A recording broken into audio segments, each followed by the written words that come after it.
Welcome. Chicken fry చేస్తున్నా. దీంట్లో టమాటా వేరు, పుదీనా సన్నగా కట్ చేసుకొని కొంచెం ఎక్కువ సైడ్లో వేసుకుంటారు, భలే ఉంటుంది. కొత్తిమీర, చికెన్ ఫ్రై బాగుంటుంది. చికెను, కొత్తిమీర, ఆనియను. ఇప్పుడు మనం స్టవ్ అంటించి బాండీ పెట్టి ఆయిల్ కోసం, ఆయిల్ హీట్ ఎక్కాక మనం ఒక పట్ట, ఒక లవంగం, ఒక ఎలగ వేసాము. ఇప్పుడు మనం ఆనియన్ ఇది కొంచెం వాడాలి. ఇప్పుడు మనం అల్లం వెల్లుల్లి పేస్ట్ వేసాము. ఇప్పుడు మనం కొత్తిమీర వేసేసాము.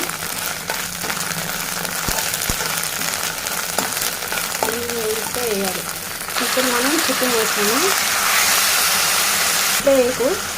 ఇప్పుడు మనం ఉప్పు వేసాము. ఇందులో వాటర్ అంతా వచ్చేయాలి. ఇప్పుడు మనం ఉప్పు, పసుపు వేసి బాగా కలిపెట్టుకున్నాము. దీని మీద మూత పెట్టాలి. ఇప్పుడు మనం కారము, ధనియాల పొడి వేసాము. కారము, ధనియాల పొడి వేసాం కదా, బాగా కలుపుకోవాలి. చూసారు కదా, ఎంతో టేస్టీగా చాలా బాగుంటుంది. మీరు కూడా ట్రై చేయండి. ఎలా ఉందో కామెంట్ బాక్స్లో పెట్టండి. కొత్తగా చూసేవాళ్ళు సబ్స్క్రైబ్ చేసుకోండి, లైక్ చేయండి, పక్కన ఉన్న బెల్ని టిక్ టిక్ అని కొట్టండి, షేర్ చేయండి. చూసారా ఎంత మంచిగా అవుతుందో. ఇది ఆ పచ్చి స్మెల్ అంతా పోవాలి. నేను మధ్యలోనే బాయ్ అని చెప్పినందుకు, అవన్నీ చెప్పినందుకు క్షమించండి. ఇంకా కొంచెం ఉంది.